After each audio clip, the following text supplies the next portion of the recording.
في يوم ممطر في احدى المدن الصينيه كان في ام ماشيه وشايله ابنها وبتحاول انها تهرب من ناس بيلحقوها. قعدت في حته كده وبدات تغني للطفل علشان ما يخافش ولا يقلق من حاجه. بس فجاه بتسمعهم واحده ساكنه في المكان هنا بتروح على الام وبتقترح عليها انها تدخل عندها على البيت علشان الطفل اللي في ايديها ما يتعبش. الام بعد ما شافت الست دي راحت عليها وعطت لها الطفل، قالت لها دخلي عندك جوه وانا بس اروح اشتري له علاج في ثواني وجايه. وقبل ما الام بتمشي كانت لبست الطفل ده قلاده على شكل جوز الهند كده، وبعدين الام بتختفي من المكان كله. الست بعدها حاولت تبص عليها ولكن ما لقتهاش تاني. وبتمر السنين وبيعدي 18 سنه، الطفل بيكبر وبيتسمى شو. كان ماشي مره هو واخته بالتبني له بيلفوا في مهرجان كده معمول في بلدتهم. بس هما ماشيين شو بيسمع عن ناس عندهم قدرات خارقه ظهروا في البلده في الفتره الاخيره وان اعدادهم بقت كبيره جدا. بيشوف بعدها ناس كتيره متجمعه وبيتفرجوا على شخص بيلعب بالنار وشكله عنده قوه خارقه هو كمان. بيروح الاتنين يقربوا منه علشان يشوف العرض كويس، بس اول لما شو بيشوف قوته بيحس ان الزمن حواليه وقف، ما عادش حد بيتحرك. وفجاه شو بيروح في مكان تاني كده وبيشوف سيف كده موجود في الفضاء. القلاده اللي على رقبته هي كمان بتتوهج لثواني كده وبعدها بتختفي كل حاجه. بعدين بقى بيتفرج شو على الساحر اللي قدامه وبيكون مبهور جدا من تحركاته. بيقول في باله اكيد دي مش حركات واحد عادي، دي لازم تكون قوه خارقه. بعد عرض النار بقى بتقول الاخت لشو ان عرض النار ده كان جميل جدا، تعال نروح ورا الكواليس يمكن نعرف هو عمله ازاي ونعمل زيه. شو بيوافق على كلامها وبيستخبوا هما الاثنين علشان يروحوا على الكواليس. اول لما بيوصلوا هناك بيلاقوا مجموعه من الناس بتضرب الشخص اللي كان على المسرح بمخدر، وبعدها الراجل بيقع على الارض مغمى عليه قدامهم. لو بعد ما شافت الراجل وهو بيقع اترعبت وصرخت، والناس وقتها سمعوها. بس طلع لهم شو قال لهم هو الحمام فين؟ احنا كنا بندور على الحمام وتهنا هنا. فالناس قالوا له انت بتهزر، الحمام مش هنا، وعلى فكره احنا الشرطه وكنا بنحقق مع الراجل ده. فشو قال لهم خلاص تمام وسابهم ومشى. بس وهو في الطريق كان بيفكر في اللي حصل وقال في باله اكيد الراجل ده استخدم قوته في العرض والناس دول اكيد هيخطفوه علشان كده. بعدين شو بيسال اخته بيقول لها انت ايه رايك في الناس اللي بيطلع لها قوه جديده دي؟ البنت قالت له انا عارفه انهم اكيد اقوياء، بس انا بعد ما قوتي تظهر هكون اقوى منهم كلهم واكسرهم. انا عارفه يا شو انك حتى لو قوتك ظهرت هتكون ضعيفه جدا زيك، بس ما تقلقش يعني اختك هتحميك علشان طبعا انت الطباخ بتاعي. فالواد بيتصدم من كلامها كده وبعدين بيقول لها تمام. بعدها بقى بيرجعوا على بيتهم وبيقابلوا الست اللي ربت شو عندها وهو صغير، بيسلم عليها وبعدين بيدخل. وهم في البيت لو كانت قاعده بتتفرج على اخبار الناس اللي عندهم قوه خارقه كده، وشو بقى كان رايح علشان يجهز لها العشاء. راجل يا ابن والله. بس في الوقت ده بيلاقي المكرونه خلصت وبيطلع علشان يشتريها من بره. وهو ماشي في الطريق كده كان بدا يفتكر حياته وهو صغير وان ما حدش كان بيقف جنبه غير له، ولما كان تعبان برضه هي الوحيده اللي كانت بتروح وتزوره، حتى انها هربت من دار الايتام وراحت علشان تعيش معاه في بيته. واثناء ما هو كان ماشي وسرحان في خياله عربيه ماشيه بسرعه بتخبطه، بيقع على الارض ودماغه بتجيب دم من كل حته، خلاص شكله هيودع. بس فجاه بتظهر حاجه غريبه قدام عينه، القلاده اللي على رقبته بتتفعل، بتبدا انها تشفي كل جروحه. بعدها شو بيطير في السما كده وبيقع على الارض، بيفتح عينه بيقول في باله كده انا ازاي اتخبطت من عربيه ومش حاسس باي وجع؟ هو دي ممكن تكون قوتي الخارقه ظهرت؟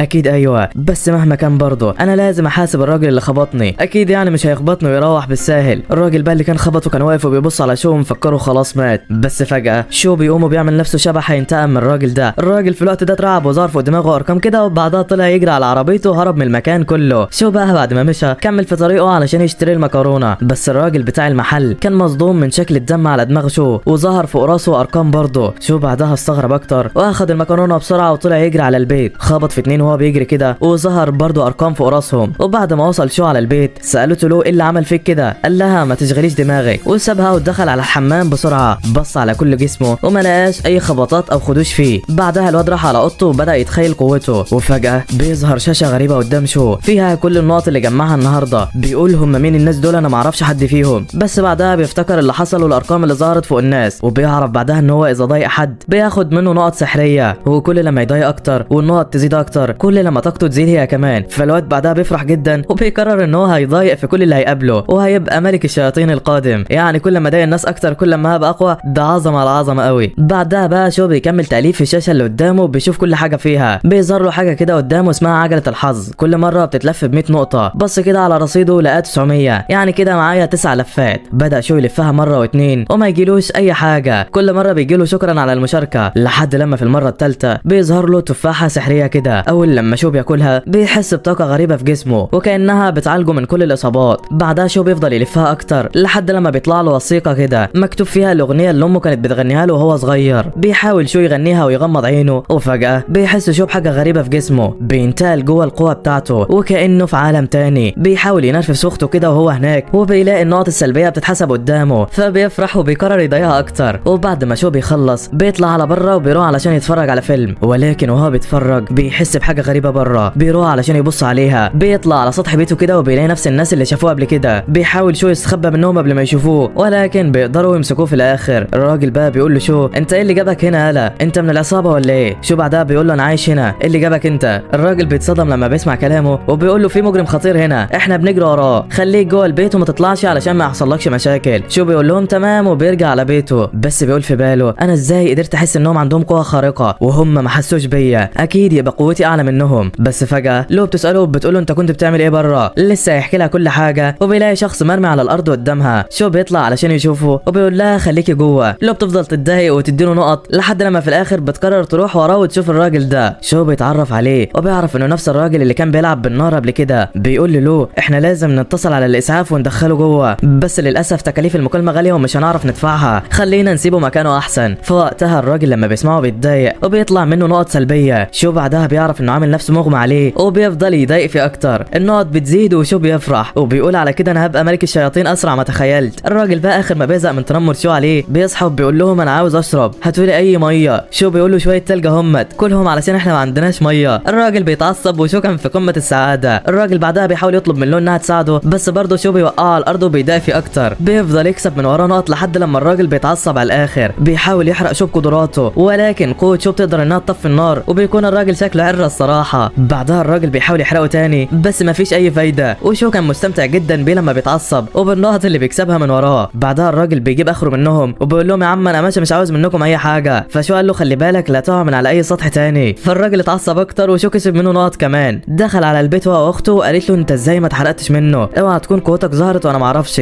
بس حتى لو قوتك ظهرت اكيد جسمك الضعيف ده مش هيستحملها. شو قال لها انت بتقولي ايه؟ على فكره انا قوتي ظهرت. وبيكون خلاص هيمشي بس بيقول لها بيعملي الواجب قبل ما تنامي وبياخد منها برضه شويه نقط زياده. بعدها شو بيدخل على اوضته وبيستكشف القوه بتاعته، بيلاقي في عنصر كده بيتشرب النقط فبيشتريه. بيطلع له حاجه غريبه كده وبياكلها. اول لما بياكلها بيدخل في مجال قوته تاني، بس المره دي بيلاقي كوكب بايده قدامه وبيعرف ان كده بقى عنده قوه جديده. بيرجع من مجال القوه بتاعته وبيلاقي نفسه بقى قادر يرفع سرير بايده واحده. بيطلع بره الاوضه وبيلاقي لو بتتفرج على التلفزيون، بيقعد جنبها وبيفتح جروب الدفعه بتاعته. بيفضل يتبارد على زمايله وبيكسب منهم نقط كتيره جدا. بعدها بتقول له هم ما اتصلوش عليك ليه؟ هم بادئين الجروب من زمان. قال لها علشان عارفين ان مفيش معايا فلوس فعلشان كده ما بيرضوش يكلموني. بتقول له انت اللي شكلك بتريح دماغك مش اكتر. فشو قال لها بالعكس والله انت متخيله المصاريف اللي احنا بندفعها للبيت والميه والغاز قد ايه؟ الفلوس اللي بندخلها يا دوبك تقضينا نعيش بالعافيه. البنت بعدها بتحس بيه وبتجيب له البيض علشان يبيعه بكره، وبنعرف ان هم عايشين عليه اصلا. شو كل يوم بيروح قبل المدرسه يبيع البيض ده علشان يجيب منه فلوس يصرفوا منها. بيروح فعلا وبيبدا يبيع البيض للي عاوز. راجل كبير جنبه كده بيساله على لو، فشو بيقول له انها تعبانه النهارده علشان كده ما جاتش. بعدها بيعدي اتنين من زمايل شو كده ولكن بيعملوا نفسهم مش شايفينه وبيكملوا طريقهم. العجوز ده بيتعصب وبيقول له شو هم ما كلموكاش ليه؟ شو بيقول له زمانهم محرجين علشان انا بياع مش اكتر. العجوز اتعصب وقال له ايه الغلط في كسب المال؟ العيال دي ما تربطش.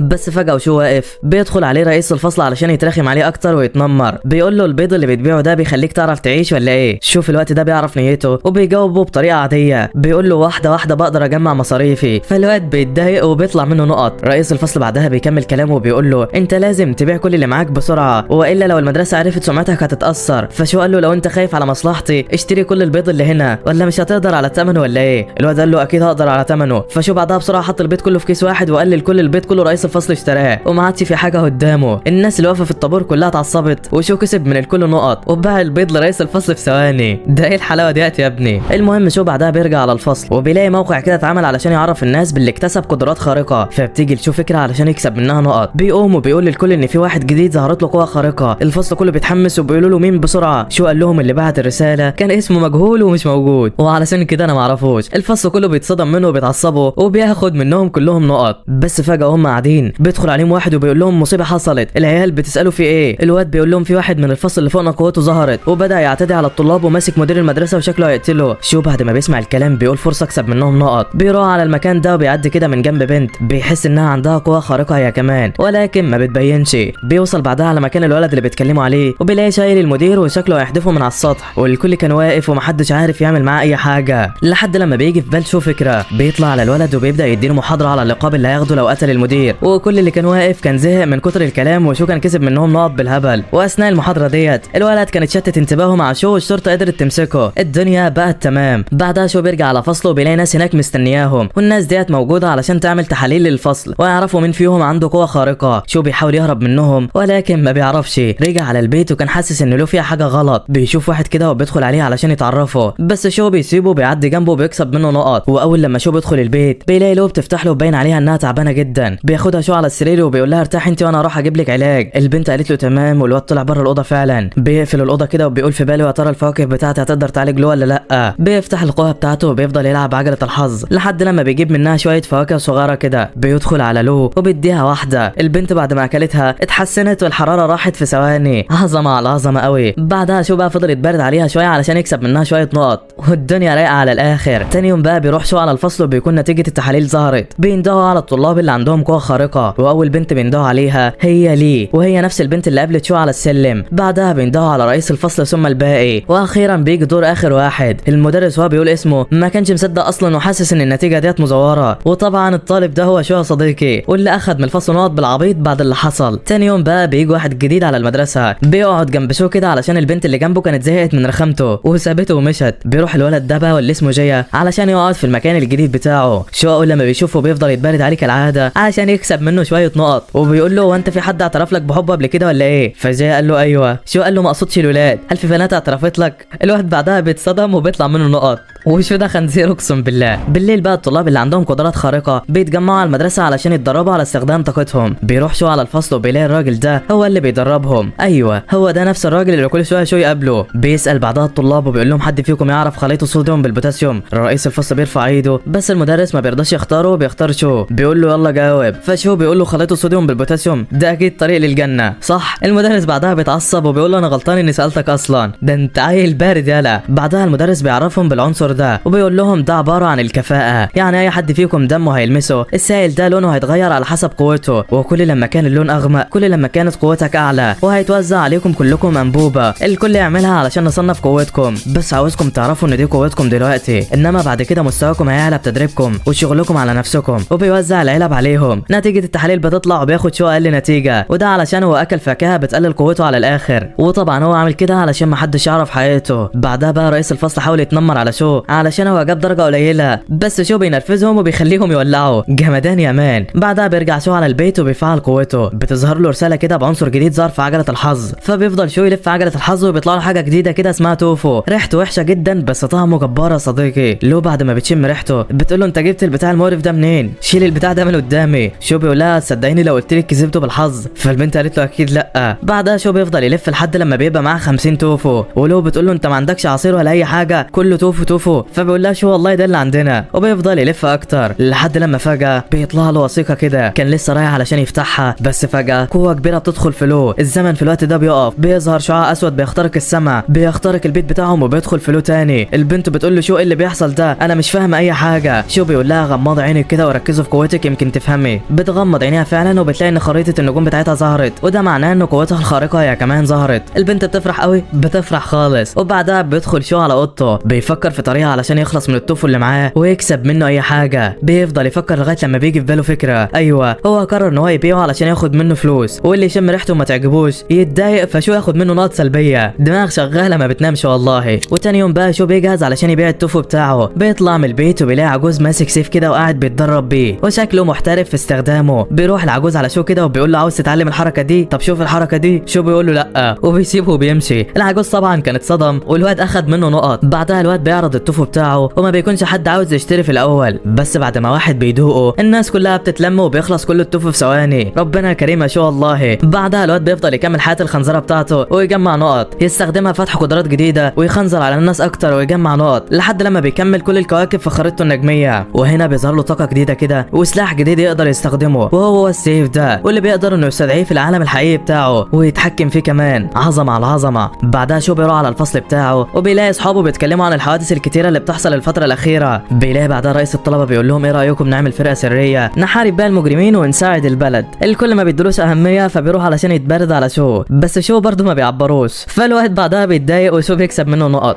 بالليل بقى وهم بيتدربوا على قوتهم بيجيب لهم المدرس بتاعهم حجر للسحر كده، وبيقول لهم ان الحجر ده هيساعدك في انك تتدرب على خريطتك النجميه وتكون اقوى. شو بيفرح جدا وبيروح علشان يستخدم الحجر بتاعه، ولكن الخريطه بتاعته بتكون قويه جدا وبترفض استخدام الحجر اللي جابه المدرس. فبيقرر شو انه يفضل يخنزر على الناس علشان يكسب قوه اكتر. وتاني يوم بقى بيكون العجوز لسه بيتدرب برضه، وبيفضل يعمل حركات وشقلباظات بالسيف بتاعه قدام شو علشان ينبهر بيها ويقول له دربني. بس شو بيكون عدى عليه اصلا وما قالوش سلام عليكم حتى. خنزير اقسم بالله. الواد بعدها بقى بيروح على المدرسه، بيكون رئيس الطلبه قاعد بيلاعب العيال ريست ومحدش قادر له، بيكسب اي حد بيلعبه. ولما رئيس الفصل بيشوف شو بيحاول يستهزأ بيه وبيقول له ايه رايك تلعبني بدراع الشمال، هو ضعيف عن اليمين شويه بس حاجه كده على قدك. شو بيقول له اتفقنا. بيروح علشان يلعبه، بيمسك دراعه بومب بيفوز عليه. الكل طبعا بيتصدم وشو بيكسب منهم نقط بالهبل. بعدها شو بيقول لرئيس الفصل انا دراعي الشمال قوي شويه، ايه رايك تلعبني بدراع اليمين يمكن تفوز ولا حاجه. بيلعبوا باليمين فعلا وبرضه شو بيفوز عليه وبينرفزه اكتر وبياخد منه نقط. رئيس الفصل طبعا كان متعصب على الاخر، ولكن الخنزير بتاعنا ما سكتش برضه. قال له تصدق انا طاقتي زادت بعد ما مسكت ايدك، انت ازاي كده، انت اكيد نجمه الحظ بتاعتي. رئيس الفصل بيتعصب وشو عمال بيكسب في نقط بالهبل. بعدها الطلاب بيروحوا علشان ياكلوا وشو بيروح وراهم بالتوفوا علشان يكرههم في عيشتهم. خنزير خنزير مفيش كلام والله. المهم جاء بيجي على شو علشان يساله ازاي طاقته زادت، فبيعلي شو صوته وبيقول له ده بسبب رئيس الفصل، هو نجمه حظي النهارده بعد ما مسكت ايده نظام طاقتي زادت وقدرت اكسبه. فجاء بعدها بيقول له بما ان طاقتك زادت فانا ممكن اقول للمدرس وهو يدي لك احجار سحريه زياده. فبعدها شو بيساله عن مكان شغل المدرس ده، فبيقول له ان هو شغال في شبكه الارض. شو بيستغرب كده وبيقول له هو في منشآت تانية، فبيقول له ايوه شبكه السماء ودي اقوى من الارض بمراحل. فشو بيقول له تمام. وبعدين بيرجع على البيت، بس هو قاعد في بيته كده بيسمع ناس قدام بيته بره بيتصنت عليهم وبيعرف انهم من شبكه السماء. بيروح قائد الناس ديت على العجوز وبيعرض عليه ان هو يشتغل معاهم في شبكه السماء، بس العجوز ما بيرضاش يوافق وبيقول له انا مش فاضي دلوقتي. فالراجل بيقول له تمام بس لازم تكون عارف ان المنصب اللي فاضي في شبكه السماء مش هيبقى لغيرك. وبعدين بيطلع علشان يمشوا. شو بعد ما شافهم عرف ان العجوز ده ليه علاقه بشبكه السماء، وعلشان كده قرر ان هو يتعلم منه المبارزه. بالفعل تاني يوم شو بيقابل العجوز وبيطلب منه يعلمه المبارزه. العجوز بعدها فرح جدا وقال له في اي وقت تعالى. شو قال له تمام بس عندي شرط واحد. العجوز قال له ايه؟ شو قال له انا عاوزك تهتم بمذاكره لو علشان انا مش فاضي اذاكر لها الفتره ديت. العجوز بعدها بيتضايق منه كده والبنت هي كمان بتتضايق اكتر، والخنزير بتاعنا بياخد منهم كلهم نقط وبيخلص اليوم على كده. تاني يوم بقى وشو قاعد في الفصل بيلاقي النقط بتاعته بدات تزيد، بيستغرب كده ولكن بعدها بيعرف ان ده بسبب لو لانها قاعده تضايق في العجوز، وطبعا النقط بتاعته بتزيد بسبب ان قوتها اتفعلت بسببه. المهم وشو طالع من الفصل بيشوف ساي وهي معديه جنبه. البنت ديت هاديه بصوره مش طبيعيه وتحس ان وراها حاجه. في نفس الوقت ده بقى كان العجوز بيعلم في لو شويه مسائل رياضيه. البنت متعبه جدا وقاعده تترخم عليه، بتقول له انت اتعلمت العد امتى؟ الراجل قال لها قبل ما انت تتولدي. فلو قالت له يعني انت عندك 81 سنه وانا عندي 10،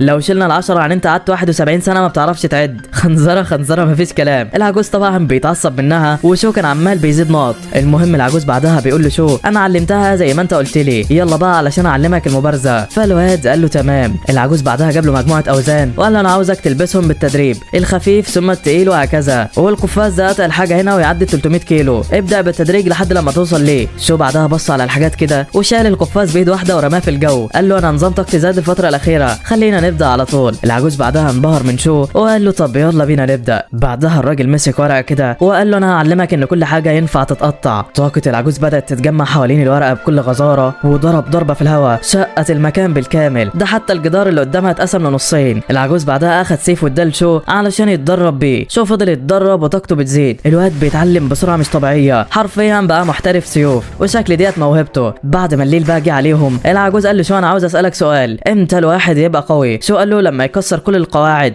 العجوز قال له لا ما اقصدش، انا اقصد امتى الواحد يبقى عنده القوه اللي هيقدر بيها يكسر القواعد. شو قال له انا مش عارف، بس اللي انا اعرفه اني حابب اعيش حياه هاديه واحمي اختي له مش اكتر. العجوز قال له بس القوه الكبيره بتعطيك الفرصه انك تحمي ناس اكتر وتكسب فلوس اكتر. شو قال له انا لو حد اعطاني مهمه مش هقبلها، انا مش عاوز اعتمد على حد، ممكن ده يكون بسبب نشأتي بس انا عارف ان طريق الحياه صعبه وبيحتاج لمجهود كبير، وعلشان كده مهما كانت الحياه صعبه انا مش هستسلم، انا بس عاوز اعيشها بطريقتي حتى لو كانت طريقه حياتي غلط. العجوز بعد ما شافه اعجب بيه اكتر وبتفكيره وقال له خلاص تمام يا عم. وبعدها بيخلص اليوم. تاني يوم بقى والعجوز بيعلم له شويه مسائل، كان جاب لها شويه شيبسي وبدات في الاستيعاب اسرع، لسه صغيره برضه. بس فجاه العجوز العجوز بيحس بحد من شبكه السماء وراه، بيروح يقف معاه كده ولو بتنرفزهم الاثنين. شو بعدها بقى بيجيله منهم نقط وبيستغرب ان في حد من شبكه السماء هناك، وبالمناسبه اسمه شي. الواد بعدها بيروح جري على المعلم وبيلاقيهم واقفين مع بعض كده. لو بتقول له شو انت ايه اللي جابك هنا دلوقتي؟ فالواد بيقول لها انا نسيت حاجه بس وجاي اخدها. فبتقول له تمام هجيبها لك، وبعدين بتدخل البيت علشان تجيبها. شي بعدها بقى بيعرف العجوز على المخاطر اللي بدات تظهر في الدوله، وبيطلب من العجوز ينضم لشبكه السماء. العجوز طبعا بيرفض، وبعدين شي بيمشي. بعد ما بيمشي العجوز بيدي لشو انبوبتين صوديوم، وده علشان يعرف درجه قوته زادت ولا لسه. الواد اخدهم فعلا وبدا يشوفهم. المحلول بعدها اتحول للون الاسود القاتم، وده معناه ان قوته من الدرجه الف، واللي هي تصنف اقوى حاجه. بعدها لون الدرجه بيتغير كمان وبيتحول لحاجه اعلى من الف. ده ايه العظمه ديت؟ ولو هي كمان درجتها بقت اعلى من الف. وشكل الموضوع بجد بقى بيطلع شو بعدها وبيدفن انابيب الكفاءه علشان محدش يشوفهم. العجوز بقى كان قابل شو في الوقت ده وساله عليها، ولكن الواد قال له درجتي ضعيفه زي كل مره. فالعجوز بعدها بيتصدم وبيمشي. بعدين بقى شو بيفضل يتدرب على خريطته النجميه لحد لما بيكتسب طاقه جديده. الطاقه ديت عباره عن هاله كده بتحميه من الاصابه. ده ايه العظمه ديت؟ شو بقى بيقول في باله انا عاوز اشوف له هي كمان عملت ايه. في الوقت ده بقى له كانت بتحلم بالخريطه النجميه بتاعتها، وبتقدر هي كمان تكتسب قدره جديده. ده ايه العيله الجحده ديت؟ شو بيقول لها استخدمي قوتك كده. البنت استخدمتها واستدعت نمله كده من الثقب الاسود بتاعها، وبتقول له انها بدات تحس بطاقه الكائنات الميته، والنمله ديت كانت ميته امبارح. فالواد بعدها بياخدها بره كده يجرب على اي حاجه، وبيلاقيها استدعت عصفور حلو قوي، بس دول مش هينفعوا لو هي دخلت في خناقه، احنا لازم نجيب لها حاجه احسن. البنت قالت له انت بتفكر في ايه؟ قال لها تعالي معايا بس كده انا هجيب لك احسن حاجه تنفع كسلاح. البنت قالت له تمام وراحت معاه. اخدها فعلا ووداها عند محل خنازير علشان تستدعي حد طاقتها. عيل مستفز والله. بتقول له بعدها انت عاوزنا ابقى فتاه الخنزير يعني ولا ايه؟ شو بيقول لها ايوه، وبيخنزر عليها اكتر. المهم بيستنوا لحد لما واحد بيتذبح وبعدين بيروحوا. اول لما بيوصلوا البيت شو بيقول لها طلعي الخنزير بتاعك يلا. لو قالت له تمام وطلعته فعلا، بس شو حاولوا يشوفوا هو زي الحقيقي ولا لا، وفي الاخر بيكتشف انه زي الحقيقي فعلا، بس بيطلع السيف بتاعه كده وبيشوف هيقدر يقتله ولا لا، وبالفعل بيخلص عليه في ثانيه. ولو في الوقت ده كانت هتخلص على شو، بس بيقول لها انه اسف ويعمل لها العشاء. فالبنت بعدها بتسكت. وهم قاعدين بياكلوا بقى كان شو باين عليه انه فرحان جدا، وده بسبب انه بدا يكسب فلوس من الطوف الفتره الاخيره وبدات حياتهم تتحسن. بيقول لها ان شاء الله بعد فتره هنقدر نشتري البيت ده ومش هنقعد بالايجار. بس فجاه وهم قاعدين شو بيحس بناس خارقه قريبه منهم، بيروح علشان يراقبهم. لو هي كمان بتشبط فيه وبتروح معاه، بتقول له ما تقلقش مش هعطلك. بيجروا ناحيه الناس فعلا علشان يلحقوهم، واللي كان في نفس الوقت ده العصابه اتجمعت على جسر كده واستعدت علشان يواجهوا الشرطه، وشكلها هتقلب مجزره. في الوقت ده بقى كان شو ولو واقفين بيتفرجوا على المعركه وكانت جامده جدا. الشرطي ده بيصد ضربات المجرمين بكل سهوله، مفيش حد عارف يقرب له. بس فجاه انتباهه بيتشتت، المجرم بيهجم عليه. الشرطي بعد ما شاف قوته طلع يجري قدامه، حاول يوصل لزمايله، بيوصل فعلا وبيبدا القتال ما بينهم تاني. بس المجرم ده قوي جدا محدش قادر له، وهو يعتبر مصنف من الدرجه الرابعه، يعني قوي بزياده حبتين. المهم بينجح المجرم ده انه يقتل 2 من الشرطه، بياخد اللي معاه وبيهربوا. الشرطه هي كمان بتتجمع وبيبداوا يعملوا خطه علشان يحاصروهم. في الوقت ده بقى شو بيقول لاخته انها تروح، وبيقرر يروح ورا المجرمين. بيوصل كده على بيت الشرطه كلها محاصراه، وشكل العصابه مستخبيه جوه. وواحد من العصابه بيقول للزعيم ايه رايك نسلم نفسنا دلوقتي؟ الناس اللي بره كترت واحنا اكيد مش هنقدر عليهم. الرئيس قال له نسلم نفسنا مين؟ انتهى بلياله ولا ايه؟ تعالوا معايا وانا احميكم، مالكمش دعوه. وبالفعل بياخدهم الاثنين وبيطلعوا من البيت. الشرطه بعد ما شافتهم بدات تضرب عليهم من كل حته، بس الرئيس عملهم درع ليه واخدوا هم الرصاص بداله. ده اللي هتحميهم؟ كائن رخيص والله. الشرطه بعدها بدات انها تجري وراه علشان تمسكه، وواحد منهم حدفه بالسيف بتاعه وقدر ان هو يخترق جسمه. بس متخيل ان ده كفيل يقتله يا صديقي؟ لا والله. المجرم بيقوم ولا كأن حاجه حصلت له، بيقول لهم ها جاهزين تموتوا ولا ايه؟ ولكن فجاه الكل بيلمح شو هو فوقهم، بيقول لهم هتصدقوني لو قلت لكم اني جاي هنا بالصدفه؟ الشرطه بعدها بتتعصب وبيفكروا طبعا المجرم وبيأمروا شويه يهجموا عليه. بالفعل 2 راحوا بكل قوتهم علشان يقتلوه، بس شو كان بارع جدا ومحدش عارف يلمسه، بيحاربهم الاثنين وهينهم حرفيا. في نفس الوقت ده كان شويه من الشرطيين بدأوا يهجموا على المجرم وشكلهم هيهزموه، بس المجرم بيضرب واحد فيهم وبيستفز الثاني، بيخلص عليه نهائي. الواد ده حرفيا بقى عجينه في ايده. شو في نفس الوقت ده كان خلص على الاثنين وبيتفرج عليهم، بس البتاع تحت رجله بتتفك وبيقع على الارض. الشرطي بعدها بيستغل الموقف وحاول يقتله وهو في الجو، بس هو اللي خسر في الاخر. وبكده ما عادش غير المجرم وشو، والاثنين هيتحاربوا دلوقتي. المجرم بعدها بيبص لشو كده وبيقول له دورك علشان تموت، بس فجاه شو بيزود طاقته وبيضرب الاثنين بعض، بس قوه شو بتكون كبيره جدا وبيقدر ان هو يخلص عليه. عظمه على عظمه والله. ده شكلها هتولع بقى. بعد ما شو بيهزم المجرم بيروح على البيت وبتقابله لو، واللي كانت قلقانه جدا عليه. بيطمنها وبيقول لها ما تقلقيش كله تحت السيطره، بس تعالي معايا كده انا هروق عليكي. البنت قالت له ما انت قلت لي كده امبارح وخدتنا عند بتاع الخنازير. قال لها لا المره دي غير ما تقلقيش. طلعوا فعلا وقابلهم العجوز ده، قال لهم رايحين على فين دلوقتي؟ قالت له ده شو واخدني بس بص على مطعم جنبنا، مش صح يا شو ولا ايه؟ فالواد قال لها ايوه صح. طلعوا فوق كذا بيت كده وطلب منها شو انها تتفحص المكان على بعد كيلومتر من هنا اذا كان في حد مشبوه او غيره. البنت قالت له تمام، وطلعت العصفور بتاعها بتتفحص المكان وبتقول له لا مفيش اي حاجه. بيقول لها عظمه قوي، انا هروح هناك ولو لقيت المكان امان هقول لك تعالي. فالبنت قالت له تمام. وصل على المكان فعلا وكان فاضي، بعت لها رساله وقال لها تعالي. لو بتوصل على مكانه فعلا وبيقول لها حاسه بطاقه حد ميت هنا. فالبنت قالت له ايوه 3 اشخاص، واحد طويل واثنين قصيرين. قال لها طب خدي طاقه الراجل الطويل كده. اخدتها فعلا. قال لها استدعيها علشان نتاكد اذا كان هو ولا لا. البنت قالت له طاقتي خلصانه دلوقتي، هحتاج يوم راحه ولا حاجه. قال لها خلاص تمام مش مشكله، حلو قوي كده النهارده، يلا بينا بقى نروح. لو قالت له نروح مين يا عم؟ انت مش قلت هتودينا على مطعم ولا ايه؟ شو بيقول لها بس احنا مش كنا بنهزر ولا ايه؟ قالت له لا